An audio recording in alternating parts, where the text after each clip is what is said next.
Yeah, okay. Good stuff. Alrighty, everybody, come on in. Have a seat. Please, come on in. Come closer. We want to make sure you can see the font, see the type on the screen. Come on in. Alrighty, everybody. Welcome, everybody. How was the show? Great? Yeah, right on. I understand that you have many options right now. You have many rooms you could be in right now, so I appreciate you coming to spend the time with me today. So, welcome to my talk. We're going to go through a lot of code. I love code. Code to me is very, very important. If you're among the 4 billion people on the planet that are connected to the internet, only half of the human population, then code is very, very much what you can do to change the world. It's for the half of the people on the population connected to the internet. Code is the single most impactful thing you can do. So I always start my presentations with code, which is there online on GitHub. So github.com/JoshLong/Bootiful microservices. Please grab that URL for later. And then, once you've done that, close your phones, close your laptops, give yourself time to really just follow along, all right? I'm on the internet. I'm happy to carry this discussion forward. I love hearing from you. I love answering questions. I love talking to the community members. So I'm on the internet. I'm on Twitter. Twitter. How many of you are on Twitter? Twitter. 2016. Twitter. Anybody? All right. If you're not on Twitter, get on Twitter. It's awesome. I love Twitter. It's like the new IRC. It's just really cool. What about email? Email. Anybody? Does anybody have email? Well, if you have one of those social networks, as the kids call it, please don't hesitate to reach me there. Let's carry this discussion forward beyond the constraints of our little bit of time together, okay? I am Josh Long, as I mentioned before. I'm a Spring developer advocate on the Spring team at Pivotal. How many of you have heard of Spring? Spring. Good stuff. I'm an open source engineer and contributor. #1, leading, top ranked, #1 over 7 years, #1 contributor of bugs, but still, #1. 7 years running. More bugs per lines of code contributed than anybody else. It's me.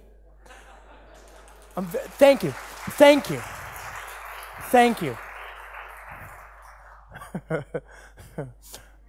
I'm a Java champion, right? And it means I get to spend a lot of time working with organizations, with customers, and with community members, talking about how to level up their Spring, how to build next generation awesome applications. I care very much about that process. I care very much about working with the community and so on. I'm also a book author and a training author. I've done, this is my 5th book. I'm working on it right now. It's not done yet, but it will be done soon. The book, by the way, for those of you who are wondering, that's a blue-eared kingfisher. It's a bird from the Javanesian islands. A bird, it flies from Java. Java, bird, cloud, bird, fly, cloud, bird, Java. No? Okay. You'll get it. It's going to come to you. It's a good bird. I had to fight for that bird. So anyway, lots of stuff, right? And I work at Pivotal. At Pivotal, we have lots of great open source technologies, and I love open source. We all love open source, but make no mistake, it is not the reason we are here. It is not the reason people go to Pivotal to work. The reason we care about open source is because it is a means to an end. It helps our customers, our community, our organizations that we work with go quickly and safely to production. And that is, after all, at the end of the day, the most important thing. How quickly in the modern world can you take an idea from product management all the way to production? Organizations, they struggle with this. They understand that speed is a differentiator. Speed is what helps you win in the marketplace. Have you ever read that amazing book, The Inmates Are Running the Insane Asylum? Anybody? It's a book that has a lot of good ideas, and one interesting point that they make in that book is that if you take any business and you add software, you get a software business. Seriously, what is the number one taxi company in the world today? That's a software business, not a taxi business. What is the number one hotel business in the world today? Airbnb, right? That's a software business, not a hotel business. What is the number one video rental service in the world today? Software business, right? These organizations run themselves as software businesses, as agile businesses, and if you are running yourself as if every business today is a software business, then the only way to compete is to deliver better software, faster, right? So this becomes very important. Organizations understand that they need to go fast, and so they look for ways to shorten the time from concept to production. How quickly can we innovate? How quickly can we, if we're going to make mistakes, at least make them quickly and then figure them out and then fix them? And so there's a lot of things that stop people from doing this today. There's a lot of things that stop their ability to do that. There's a whole ecosystem of things that need to be addressed, but at least when it comes to application development, there's concerns that gate our ability to move quickly to production. Production is a wonderful place. I love production. You should love production. If you can go to production, you should. The weather is amazing. It's great. Bring the family, bring the kids. Go to production as awesome as you can. Production is amazing, right? But if you're trying to get there, you have to care for certain things. Things like observability. How does your application exist in a production environment? How does it work with operations? Things like this.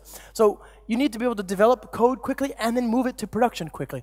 So that's what we're going to look at today. We're going to look at things we're going to look at something called Spring Boot, which helps us build applications quickly.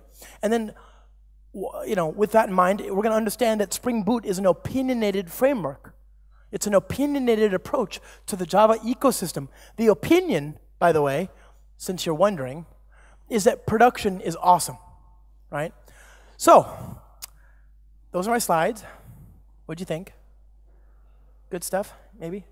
So what we're going to do is we're going to build a simple application today. I always start here. This is my second favorite place on the internet. So again, production is first.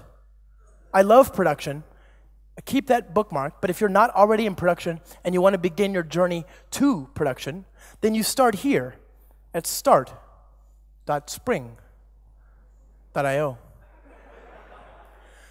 If you find yourself lacking for inspiration in the early morning, before your cup of tea or coffee, start.spring.io.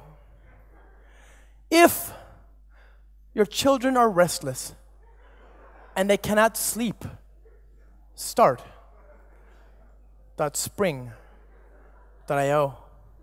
And if you suffer from indigestion or heartburn after a big meal and you want relief, start.spring.io. This is my second favorite place on the internet. And what we're going to do is we're going to build a very, very simple service here. We're going to choose reservation service. Actually, I'll start from 0. There we go. We're going to build a new service. We're going to call it the reservation service. We're going to bring in web support. We're going to bring in H2, which is the in-memory embedded SQL database. We're going to use the Java Persistence API because I make poor life decisions, so JPA. I'm going to bring in the actuator for operational concerns. I'm going to bring in the time-leaf templating technology, REST repository support, the remote shell. I'm going to bring in the actuator itself. Don't I already have that? Yep. I'm going to bring in the HAL browser. I'm going to bring in, do I need anything else? Vaadin, right? Because why not? Why not? I'm going to throw everything in here. And we're going to do it very quickly. The goal is not to show you how to do one thing. It's to show you how easy it is to do all of these things. Now, I have choices I could make here. There's other choices. I could elect to switch to the full version. And here, I'm given a list of checkboxes. See all these checkboxes? Checkboxes for every kind of use case that you could imagine. Lots of checkboxes. JOQ, NoSQL technologies, cloud computing technologies, all these different choices. So many good choices. So I could of course choose specifically each one of these different dependencies. That's fine, right? Do you remember those stupid advertisements from Apple? There's an app for that.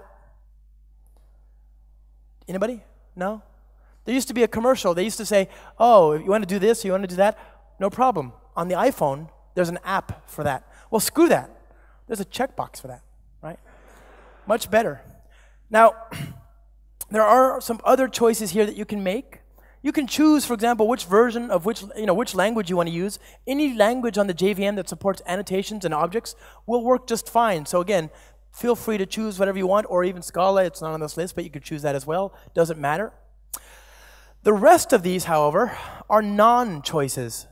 These are choices in the same way that stripping naked and running in traffic is a choice. You could, but don't, please don't. So here, for example, you might choose an older version. You might choose an older version of the JVM. That's a terrible idea. Just terrible. These are end-of-lifed. Why would you choose them? That's terrible. Don't choose these. These are non-choices, right? These are choices that you could make, but that you shouldn't. And then finally here, we have a very tough question, a very tough choice that people struggle with too often. The question of packaging, the choice of packaging. And so to help you, I'm going to do my best to explain here and now when to choose which and when, okay? If by some crazy freak accident of physics, you find yourself stuck in the very, very, very, very, very, very distant past, far beyond modern help, then choose .war. But if you're here with me in 2016, the future really, then choose .jar. This is a big part of my overarching guiding personal philosophy of make jar, not war, okay? Again, you have options, you have choices. You should do what works for you, okay? Thank you. Make jar, not war. And by the way, I just came from this other conference that likes this stuff, and that conference, see this, the make jar, not war thing is getting a little out of hand, and so people are, can you see that? It says, make jar, not war. Yes.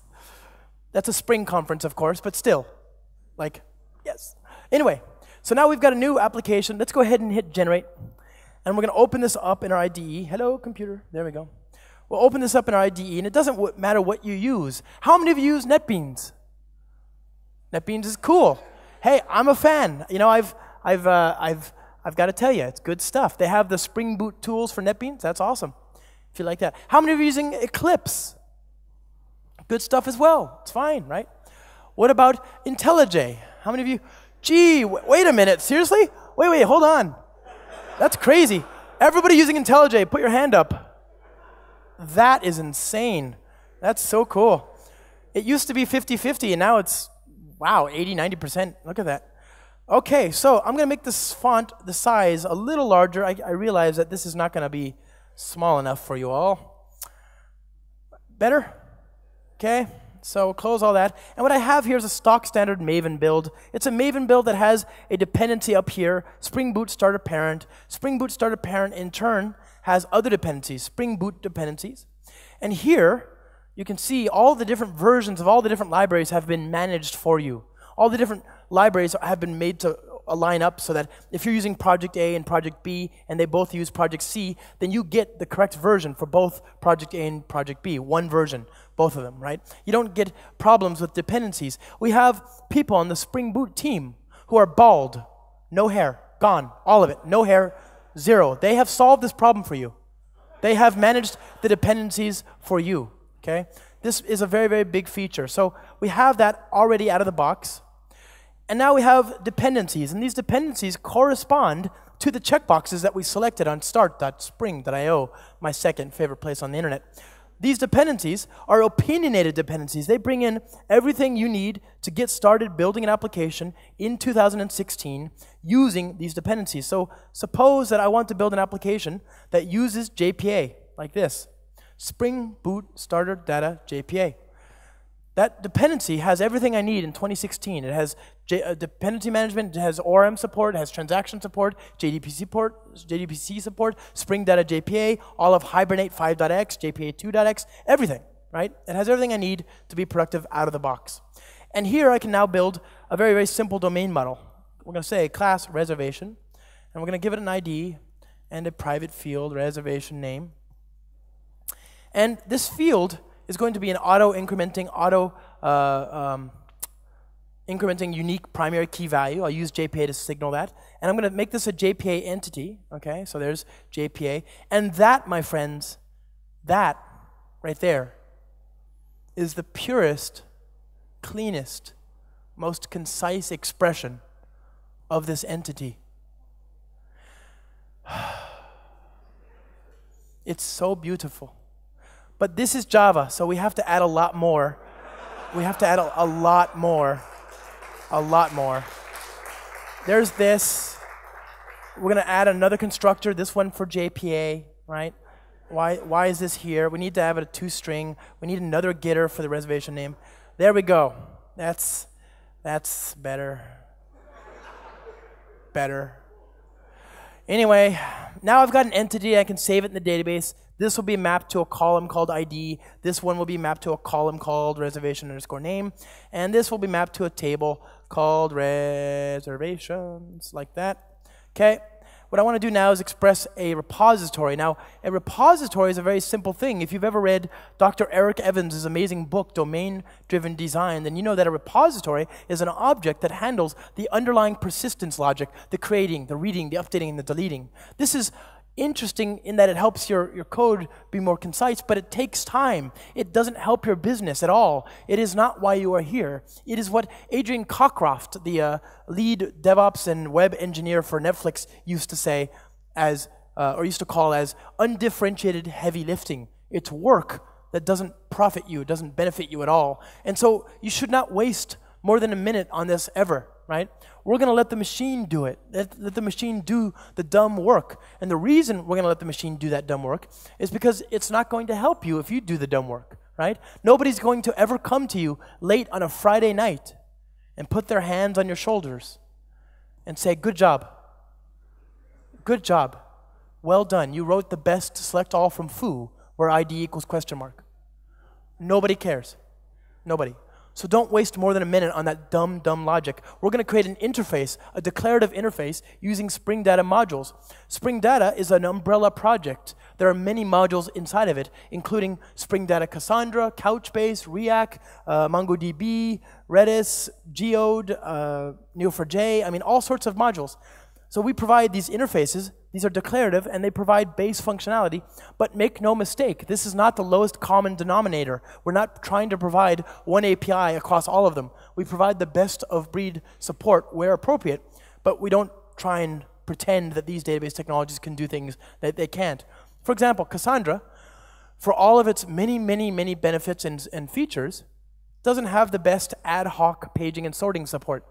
So you're not going to find equivalent support there, right? But you will, for example, here. You can even define custom finder methods. You can say, I want to express a finder based on the reservation name type. So find by reservation name, and the reservation name is the field in the object. And at runtime, this gets turned into a query, something like select all from reservations where reservation_name equals rn. And that's by convention, right? That's based on the name of the method. Of course, you can override this, provide your own ACK query like this, and you could use the underlying persistence technology, and you should. Again, if you're using something like Neo4j, use the technology, use the best features of that, absolutely. In our case, however, it doesn't really add anything, so we don't need to, but you could and you should if you want to. Now, finally, we need to tell Spring that we want to create some sample data, some records that we can put in the database and then use. Now remember, this is a Spring application. How many of you have used Spring 4? Good stuff, wow. What about Spring Boot? A few of you, good stuff.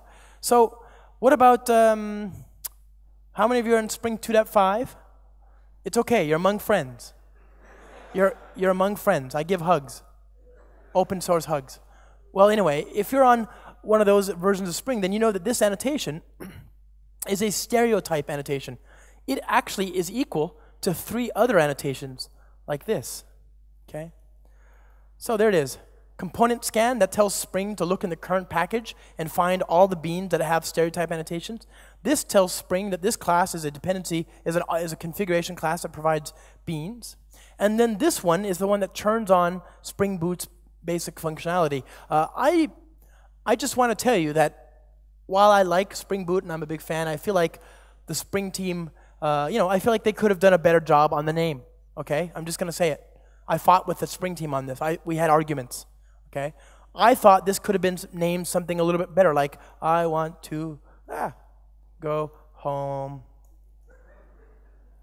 early, right? And again, whatever, it's fine. They didn't choose it, whatever. So I'm not bitter. We'll just leave it like that.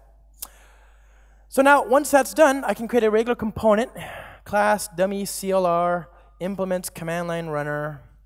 And command line runner is an object. It's a callback interface. When Spring Boot starts up, it's going to call the command line runner interface, passing in public static void main string args to the void run method. And we're going to tell Spring that we want a collaborating object, right? We want a collaborating object like this.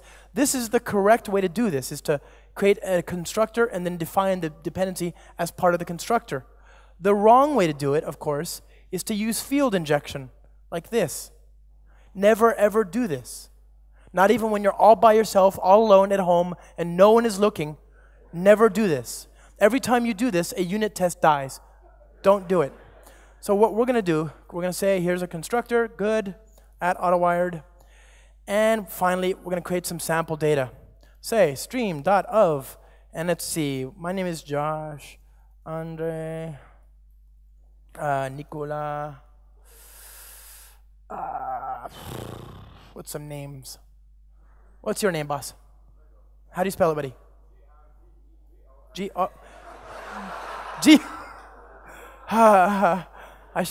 Damn it. Okay, GRZ.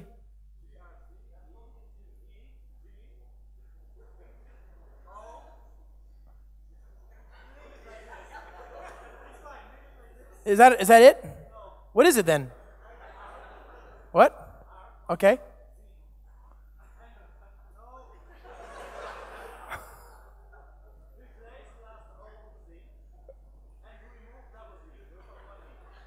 One E? Ah, thank you. Whew. Cool name.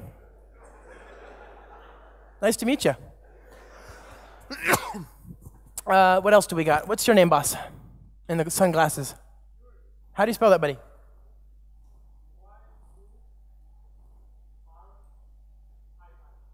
Nice to meet you too. One more. I need one more so it's even. What about you, boss? Yep. Yeah.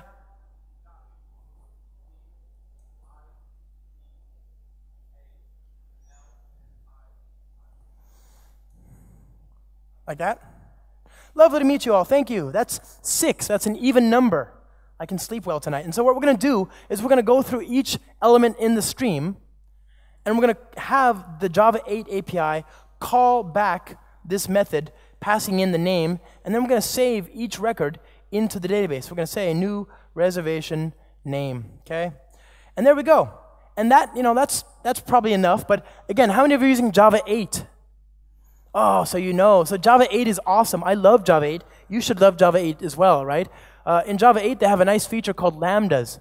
Lambdas are a feature that only other modern languages, only other very, very modern languages like Java 8 and Scala and Groovy and Kotlin and JavaScript and COBOL and C and C++ and Forth and PHP and ECMAScript and TypeScript and Basic and Visual Basic and Objective-C and Visual Basic.NET and TypeScript and ECMAScript and Clojure and Lisp and Smalltalk and Perl, Python, Ruby, Lua, Erlang, Go, Haskell. Only these other modern languages from the last 50 or 60 years have this feature, right? And so as a Java champion, I'm very happy to talk about a feature that we introduced into Java 2.5 years ago. So there's that. There's that. Now I can say for every reservation in the repository, find all, and then visit each, and I can also use a lambda here as well. I can say, call the printline method, but this is pretty wasteful. Again, what I'm trying to do is just to tell Java to call the printline method and pass in the R. So there we go. Now, if I run this, if I run this, recall that I have configured the H2 in-memory embedded SQL database. It's on the class path, and we haven't otherwise specifically configured an Oracle or Postgres or MySQL or whatever. So it's going to create an auto-initialized embedded database. Oh, that's good stuff. Stay. So we will see that if, hello computer. We will see that if everything has worked, there we go. Look at that. It worked. Of course that worked. This is a demonstration. It was always going to work. There's always going to be the data on the command line. That's not really what I wanted to talk to you about, although it's good. Instead, let's talk about this. Now, this is the ASCII artwork in Spring Boot. This ASCII artwork took a long time to get right. We have people on the Spring Boot team who are doctors, PhDs. In their previous lives, they worked in nuclear physics. And they decided one day that they wanted to change the world. So instead of working on nuclear physics and science, they joined the Spring team. So it makes me very happy to imagine that someday, somewhere, somehow, someplace, they got a GitHub issue. And the GitHub issue said, we need good ASCII artwork. Damn it. And look at that, it's beautiful. Absolutely beautiful. Now, I'm a big fan. I think they did a good job, but I want to take this moment while we have some time together, maybe as a group, maybe we could change the world a little bit. I want to talk about what I consider to be a very serious deficiency or bug in the IntelliJ JetBrains product, because I'm a fan, but what the hell? What the hell? Why is that there? That's a dumb feature. Now, I'm a big fan, and they did good work. So I did what all modern adults do when they're confronted with challenges in the real world. I went on the internet and I cried. And there, I was given a message of hope by my friend Jan Sabron, who's a software developer by passion at JetBrains. And he responded with this message that I wanted to share with you now as a message of hope.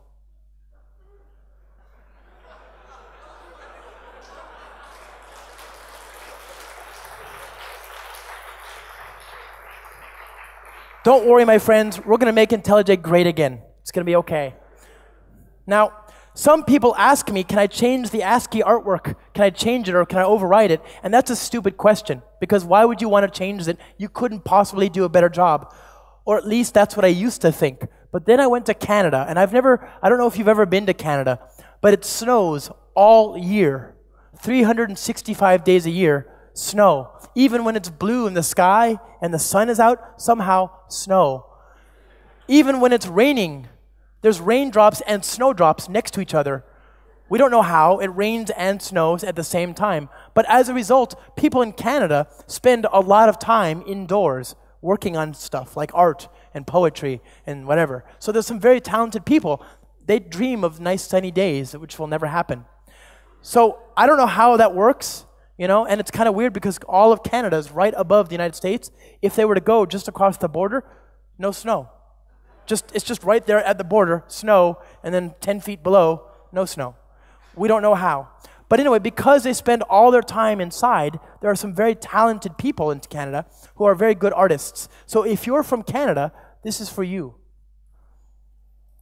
I'm going to show you how to override the ASCII artwork, okay? Now, what I've done is I've copied this artwork here, source main resources, banner.txt, okay? And what I'm going to do is I'm going to restart this application with my new banner artwork in place. And there we go. So there's a few things I want to show you, a few things I want to share with you. First of all,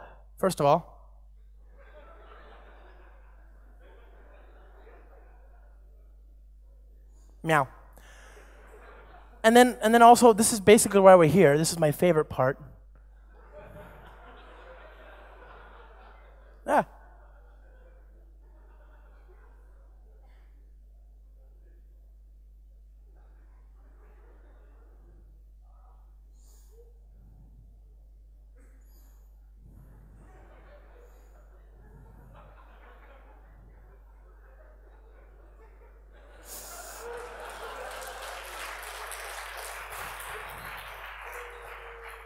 So now we've got an application. We've written data to the database. We can read and write from the underlying database. Are we ready to go to production?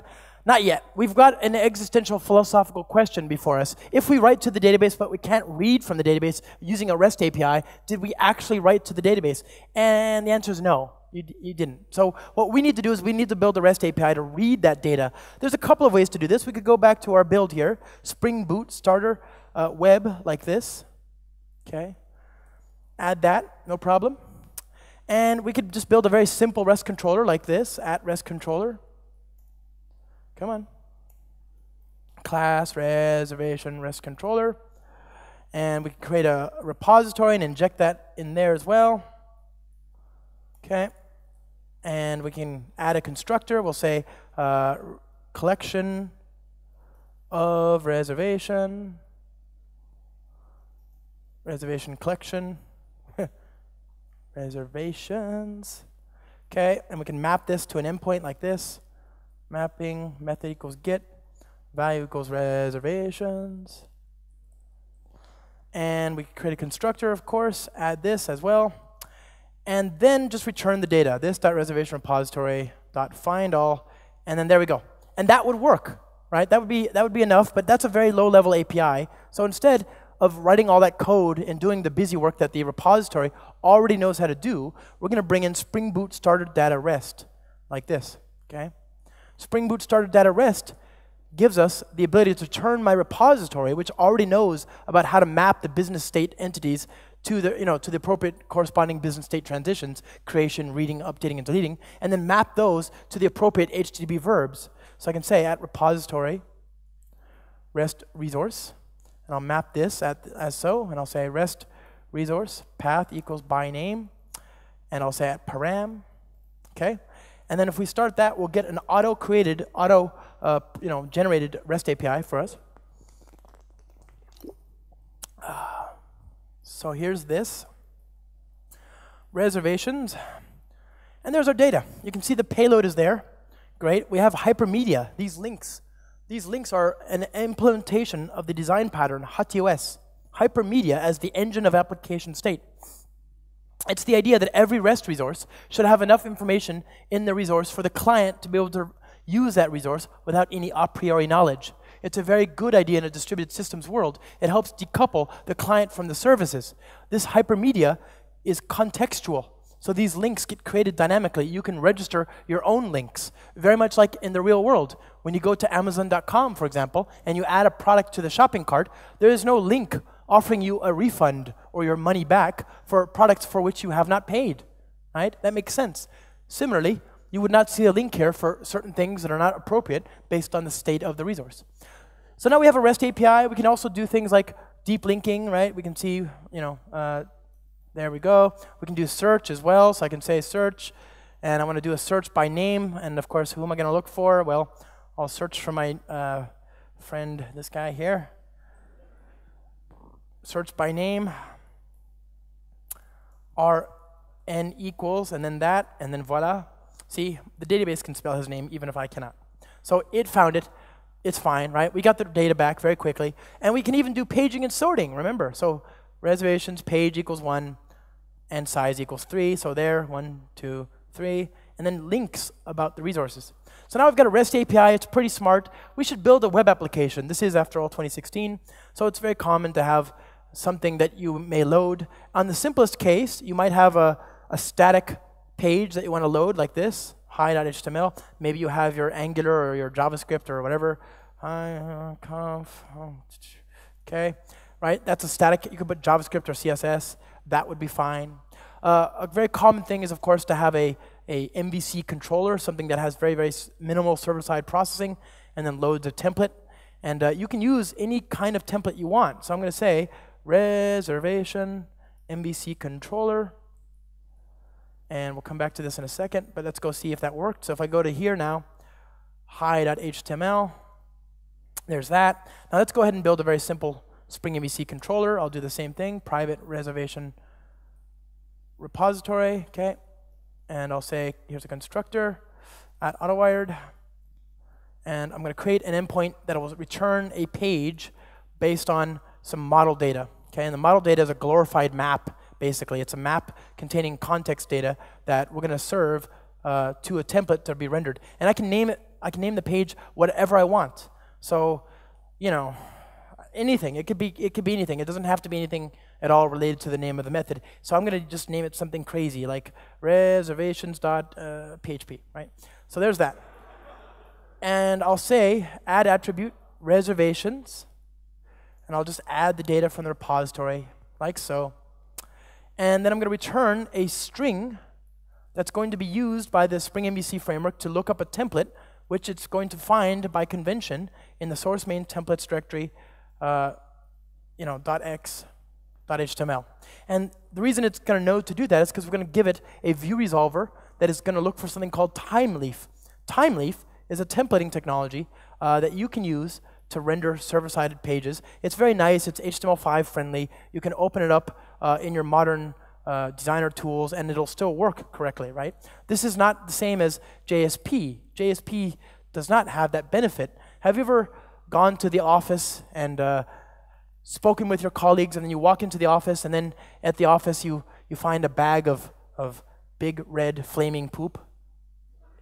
Do you know what I'm talking about? The bag of feces on your desk? That's because you gave the designers JSP pages, and they can't open that. They can't even look at it, right? So if you want to make friends, don't use JSP. It's simple. So I'm going to use server-side template. This is very, very simple. It's like server-side Angular.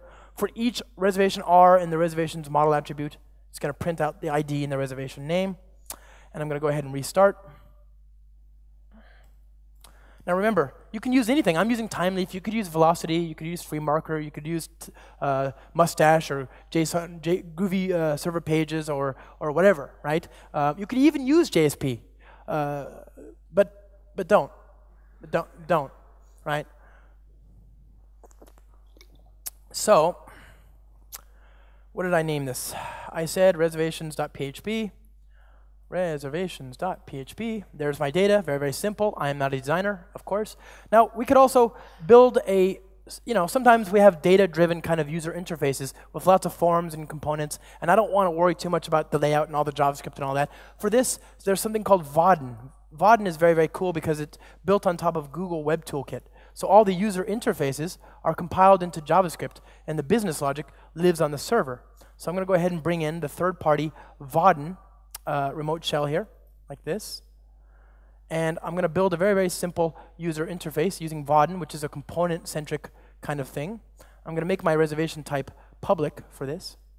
Okay? And I'm going to say class reservation UI extends UI. Okay? And I'll create the init method. And in the init, I'll create a grid like this, new grid. And in the grid, I'm expected to pass in a new bean item container, which contains data of type reservation.class, whose data I'm going to get from this injected repository, right? Okay, there's this. And I'll say this.reservation repository.find all. And I'll set content equals to grid, grid set size full. There we go. Now if I restart, we should see, oops, I forgot to give it a name. That's not going to work. I need to register this bean, obviously, so Spring can find it. It'll be reservations UI, and I'm going to give it a theme, right? I'll say that the theme is Valo. This is a style sheet and styles, kind of definition from Vaadin. And all I've done is I've created a grid with data inside of it. I've passed in a data source, basically. This is what that is, right? Good. So now if I rerun the code here, very simple, but you can see it gives us a very simple data grid that you can sort and click, and it has components and all that stuff, right? Now if I even view source, you can see there's no HTML5, no HTML, it's just all JavaScript, so it's very, very fast in the browser and the client. Okay, so now I've got a web application. Did you say 10 minutes? No. I'm out of time. So we've got an application that's reading and writing from the database. We've got a web application. We've got a few different endpoints. Can I go to production? Probably not, right? Not yet. There's a few things I need to care about. First of all, I need to support observability. Observability is the idea that my application, can be monitored. It can be made visible in production. I want to expose a few different things. So what I'm going to do is I'm going to bring in Spring Boot Starter Remote Shell, Spring Data REST HAL Browser, and then Spring Boot Starter Actuator. And then having done all that hard work, I'm going to restart. And what these are going to do is it's going to expose endpoints that support visibility into the application, into what it's doing, into its internal state. I also want to be able to support deploying this in production, so I'm going to make my jar executable like this. So, configuration, executable, true.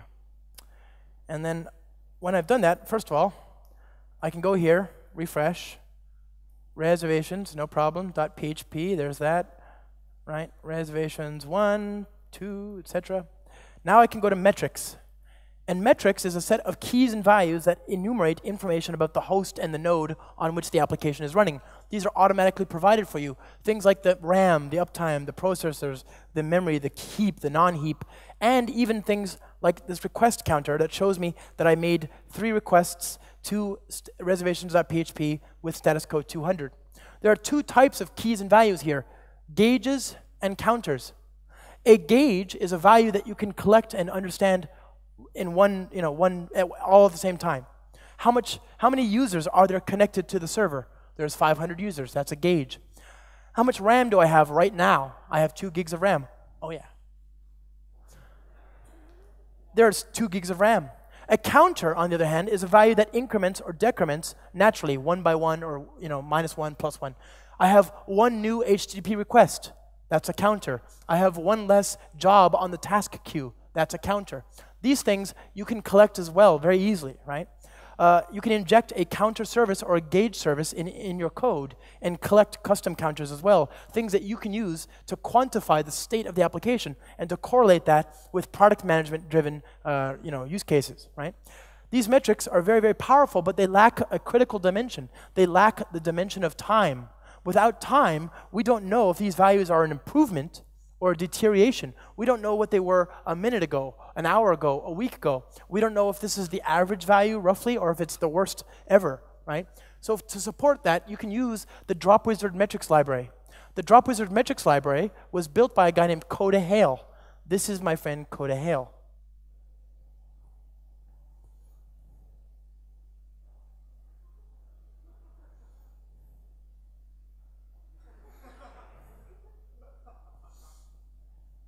This is also Coda Hale.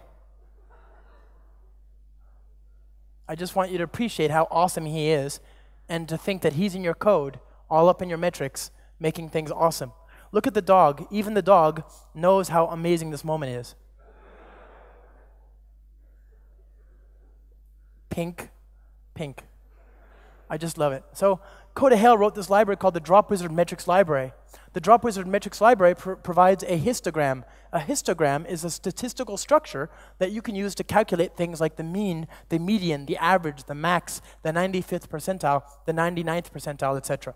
It also has a nice facility to publish metrics using something called a reporter. So now you can publish these metrics to something like an open source time series database, something like OpenTSDB, InfluxDB, Graphite, Ganglia, Prometheus, etc. These databases are easy to support if you have the StatsD protocol. StatsD is a protocol for shipping and publishing metrics. It's open source. It was written by a group called ASCII, and ASCII built a daemon as well, a thing that actually collects the metrics. But nobody uses it because it's based on Node.js, and Node.js doesn't scale. So instead, they just use the protocol. Now, this is one set of endpoints here, localhost, metrics. There's also env, right, environment variables. There's trace, which gives you, trace, which gives you the last HTTP requests that were made into the application, the headers, and so on. There's mappings, which shows you all of the endpoints that are exposed from Spring and the components that handle them. So here's reservation MVC controller, reservations.php, the method is get. Here's beans, right? Here's all the objects in the object graph. And of course, you can customize all of this stuff as well. You can go to your code and go to application.properties. Application.properties has many different properties that Spring Boot knows about. For example, suppose I have health. Health is an endpoint that tells me the state of my application. What if I want to, first of all, what if I want to move all of my endpoints to be /admin? I can go to my application.properties, management.contextPath equals admin. And then I can also override different health indicators. I can contribute custom health indicators here as well using dependency injection. So I can say at component class custom health indicator implements health indicator. And there I have a very simple job. When asked, I say, what is my status? I could say down or up or out of service or whatever, but of course, this conference here in Kiev, we are never down, right? So we will just say status, jeeconf, okay, .build, and then I will restart. So I've used 2 different ways to change the default behavior without having to rewrite everything. I've used properties that Spring Boot knows about, and notice I got auto-completion. This auto-completion is driven by an SPI inside of Spring Boot itself. Any IDE, Spring Boot Tool Suite, the Spring Tool Suite, or the Spring Boot tools for NetBeans, or the IntelliJ Ultimate Edition has this auto-completion. If you're using Emacs, sorry, but if you are, then you can go to config props, and that gives you all of these well-known properties. For example, management.contextPath, management.contextPath, management.security, management.port, etc. So now, let's check out our health.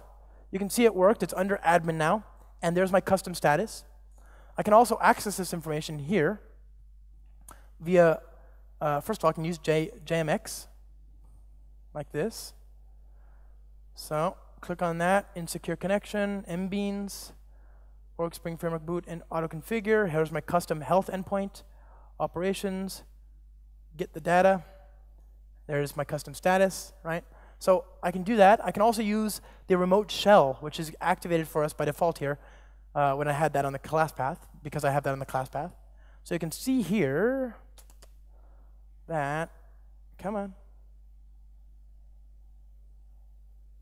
Oop.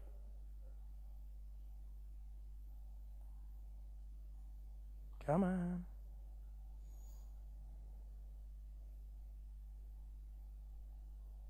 Yeah, there. Come back. Password, there. So by default, it gives you a username and password that prints on the console. It's called user, and then there's the password. You can view that password by using the remote shell, SSH -p 2000 user at 127.0.0.1, enter, paste, and there's a good quality ASCII artwork. You can ask for help. You can say, show me the metrics. You can show endpoint invoke health endpoint, right? And I don't know if you can see that, but it says, I love jeeconf, of course. And of course, my favorite perspective is dashboard. Dashboard gives you a running thread, enumeration of all the threads, the memory, the non-heap, the heap, the code cache, all that stuff in the JVM for this node.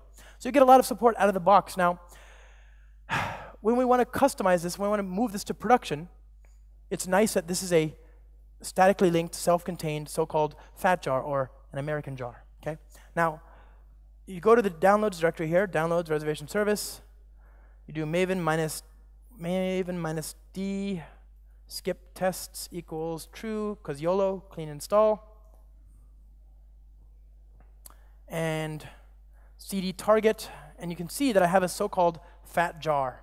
This jar has everything I need. It has the remote SSH server, JMX support, embedded Tomcat, it has my Hibernate support, it has Vaadin, it has everything I need to be able to deploy this application. I can easily deploy this to production, because it's just Java minus jar, right? Of course, I can also override parts of it by saying Java minus D server.port equals 8010 minus jar, right? Server.port is another property that I could specify here instead. But now I don't have to recompile. But the best part is actually that I don't need to do any of that. I can just do reservation service.jar. And this begs a very simple question. Which direction does the JVM read bytecode or jar? The operating system reads from the top down. The JVM reads from the bottom up. So that means you can do some very interesting things like this. Where's the Java minus jar?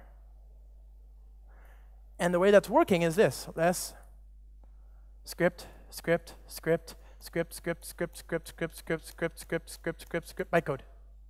right? What we have here is a script, a jar, that supports initd and systemd. So you take this jar, put it in the initd directory, and then the operating system will start it up. It'll manage the PID for you, manage the logs, do all that stuff out of the box. Okay, well, we're running a little long, my friends. So we've looked ever so briefly at how to build an application that supports observability, how to create very good quality, highly refined ASCII artwork, and then how to manage this application in production. The Java-jar thing is very simple. It's so simple that I could add it to an email and send it to my grandmother. And because grandmother has JVM, she has applets, she can run this. So if your operations teams have trouble running this, maybe reconsider your career choices. I don't know. I'm just saying. Now, thank you so much, my friends. Thank you so much for coming. I hope you had something you could see. I'm on Twitter if you need me. Please don't hesitate to find me there. Thank you.